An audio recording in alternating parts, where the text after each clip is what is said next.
Mr. Mayor, false reporting is saying that nobody in the campaign had any contacts with Russia. False reporting is saying that there has been no suggestion of any kind of collusion between the campaign and any Russians. Because now you have Paul Manafort giving poll data that winds up leading to this coincidence. Well, you just misstated my position. I never said there was no collusion between the campaign or between people in the campaign. Yes, you have. I have no idea if I have not. I said the President of the United States. There is not a single bit of evidence the President of the United States committed the only crime you could commit here, conspired with the Russians to hack the DNC. First of all, crime is not the bar of accountability for a president. It's about what you knew, what was right and what was wrong, and what did you deceive about. Those are going to be major considerations. The president did not. He said nobody had any contact. Tons of people had contact. Nobody colluded. The guy running his campaign he didn't say was nobody. Working on an issue at the same time as the convention. He said he didn't. He didn't say nobody. How would you know that nobody in your campaign? He actually did say that, Rudy. He said nobody, and then he said, as far as I know. He said it in a... Well, as far as he knows, that's true. I don't know that it's true. The president knows, and as far as I know... How did Paul Manafort do all these things and nobody else knew? He was only there for 6 months or 4 months. He was there for the convention when they changed the platform. Yeah, and he gave the polling data, Cambridge Analytica. You don't have the same questions about them that you do about the dossier. And they ended up... How about reporting this? And they ended up with a stronger platform on Ukraine than they started with by the time they were finished. They wanted yes, they did. They wanted to put in there that we would give lethal, help with lethal weaponry, and they changed it to soften it to say... And they took it out, and then they put back in that they were going to give substantial help to Ukraine. Right, but not the same. Which was not in the Democratic platform, by the way. It was softened. Who did it and why they did it, we don't yet know. And the president had no knowledge of that. I happen to know that. He didn't know about his own party's platform. Chris, come on. You've been around politics to know candidates don't know a damn thing about the platform. They don't pay any attention to the platform. I was raised by a guy who would have corrected the punctuation in the party platform. Maybe was different, but I've been with a lot of presidents and a lot of presidential campaigns, and the platform they pay no attention to. They care about their acceptance speech. That's what they're spending their time on. Fine, they but be that as it may, there are two coincidences to answer for. The first one is Manafort is viable at the head of the campaign when that's going on. Then he's viable at the head of the campaign, giving polling data that winds up having the same faces and places targeted by the campaign that are targeted by Russian trolls. How is that not collusion? It's not collusion. How is it not? Well, because polling data is given to everybody. I mean, you shouldn't have given it to them. It's wrong to give it to them. It's not given to everybody. And I can't speak for Paul Manafort. Of course it is. First of all, the most inappropriate, the most inaccurate stuff is internal polling data. All of it is cooked to make the candidate feel good. They wound up coming to the same conclusions about whom to target and where. If you give people who are trying to interfere in an election information about where to target and whom, you don't see that as collusion. Not with the President of the United States, not with Donald Trump. Donald Trump at a wasn't giving minimum polling with his data. campaign, and the question becomes, what did the president know? He and I didn't know about that until... I'm not saying you did. I'm asking about the president. He didn't. He did not know about it until it was revealed a few weeks ago in an article. I still haven't seen the testimony. I've seen the article, which is based on leaks. So I don't know what was actually said, what was actually done. At this point, I have no real solid knowledge anything like that was done. All I have is what was leaked to a newspaper, probably unethically leaked to the newspaper. Like that counterintelligence report was leaked to the newspaper, and the reporters never bothered to ask if they started a counterintelligence. If they started an investigation, a counterintelligence investigation, a year and a half ago, don't you think as a reporter you would ask what was the conclusion of that investigation? No, they handed it off to Mueller. No, they didn't. You can't hand off a counterintelligence national security investigation to a prosecutor. Absolutely not. That means you found no. Chris, I worked for the Justice Department for 18 years. I know you did. I'm not telling you don't know the protocols. I'm saying that was Let me explain. Go ahead. Let me explain to your audience the truth about that. Please. The truth about it is that if you're doing a counterintelligence investigation and you find any evidence of breach of national security, you got to follow up on it. You can't refer it to a prosecutor because you have to quickly report that to people in authority so that they can protect America against a national security breach. They found no such breach. All right, None. Look, I take your opinion. None. I take your opinion on it. The New York Times left the innuendo. The New York Times left the innuendo that they might have because they didn't report that investigation found nothing. All right, and I take your opinion on that. And that's the kind of stuff. That's the kind of stuff they're doing to this president. All right, well, let's. I have two more questions, okay, and then I'll let you go. First one is that I can stay all night.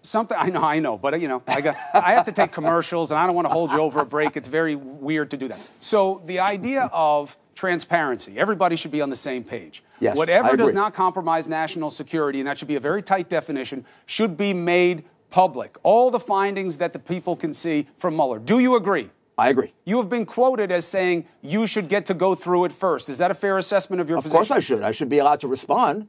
Should you be able to change the report? I've been misquoted about it also. How so? I said, because I don't want to change the report. Okay.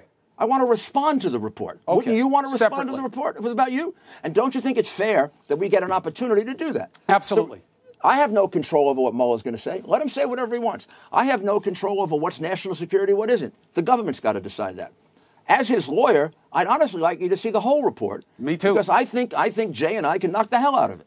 Well, look, because and you should have that opportunity. I'm just saying nobody should change the report itself. Of course not. Before the people get to see it, and you agree with that on the record. Of course, yeah, and to have one of those senators yesterday suggest that is totally ridiculous. First of all, they wouldn't let me change the report. Secondly, I've been a lawyer too long to think I'd ever do that. And third, I want them to write the garbage they're going to write because I want to answer it, unless they surprise me and they do a fair report, which I'm hoping to God they do. Look, and you heard what Mr. Barr said yesterday, right, about Bob Mueller, right? He cannot imagine him doing anything that would justify removing him or improper conduct. Do you agree with that about Bob Mueller? No, I would not say I can't imagine.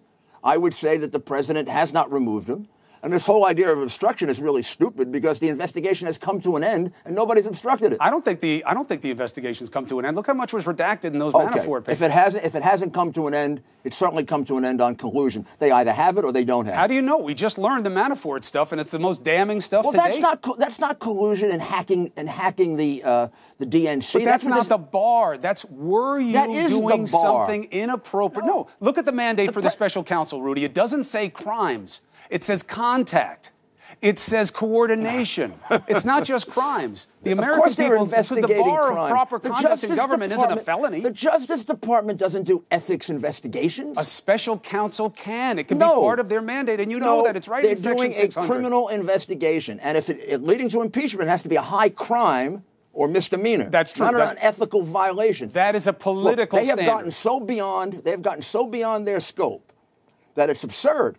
How has he gotten beyond his scope? Ethics, how has he gone beyond his scope? Yeah. At least four degrees of separation. He begins with collusion. He goes to a completely phony obstruction investigation, which Barr has written. How is it phony with all of the things that the president has done with respect to this investigation? Because if you were at the DOJ, Rudy, and you watched the president doing these kinds of conversations with Comey, asking people to leave, asking for loyalty, asking to go easy on Flynn. And then he brings in Rosenstein. They write up a memo about why he's got to go. The president says include Russia. He says no. He gets upset. They get rid of Comey. He then says it was about Russia. If you were hearing those kinds of things at the DOJ, you wouldn't say, what the hell is this guy doing? And why is he doing all this? Then I would calm down, I'd read the law, and I'd find out that Article 2 of the Constitution of the United States, which I took an oath to uphold, which apparently Mueller's people have forgotten, gives the president the authority to fire people. Not for any reason. Well, for any reason, but a criminal reason. It'd have to be like something like, obstruction is not based on something like, oh, please go easy on Flynn, which he never said, by the way. He disputes saying that, but let's just say he said it. But Mr. Mayor, how can we take his word Here's what obstruction as cases dispositive are. Well, let's say he said it. Let's say he said, please, Mr. Comey, go easy on the poor general. Look, when I was a prosecutor, that must have happened at least 100 times. It is not obstruction. Not by somebody who could take you out? Oh, absolutely. Who? Absolutely. I'm not going to tell you who. They're all privileged conversations. But the fact is, obstruction is something like this. Every case I ever saw, I'm going to break your legs. I'm going to take your money away. I'm going to hurt your family.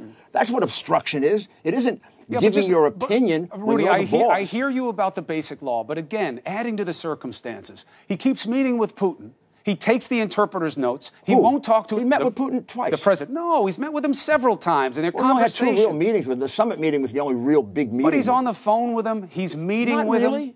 Not really. He's not on the phone with Putin. But several times where he hasn't talked to his staff about what happened. He took an interpreter's notes. They don't want to impart what was in the conversation. Well, that's up to the president. I mean, president has to conduct our business with some degree of confidentiality. You can't take notes on everything. In this context, the interpreter takes notes and you say, "Give me those." Look, don't talk to anybody about this? If the collusion happened, it happened a long time ago. It's either provable or it's not. It is not provable because it never happened. What do you mean if it happened? I thought you used to say there was absolutely no chance it happened. I'm telling you there's no chance it happened. With the president How do you explain of the United States. Manafort? But it's his campaign, Rudy. Doesn't that matter? I have no idea, never have, what other people were doing. But he ran his campaign. It's not like the guy who he met at the shoe shine shop. He also may have had an agenda of his own. Didn't these guys owe him a lot of money? But who else knew what he was doing? He didn't change a party platform by himself. He didn't get polling data by himself. By the way, Manafort wasn't involved in that either, by the way. Go talk to the people who were involved in that. What a coincidence. They changed the party platform in the same way that the Russians wanted. Well, whatever. The president didn't know about it. It was changed back to a very acceptable position, a stronger position than present government policy. Absolutely not. Much stronger than the Obama And now position. they're trying to relieve sanctions on one of the guys who are being looked at in the probe. And Trump has been harder with sanctions on Russia than Obama was. Congress forced his hand, and now they're trying to relieve sanctions on one of the guys that Mueller's looking at. Congress did not force his hand.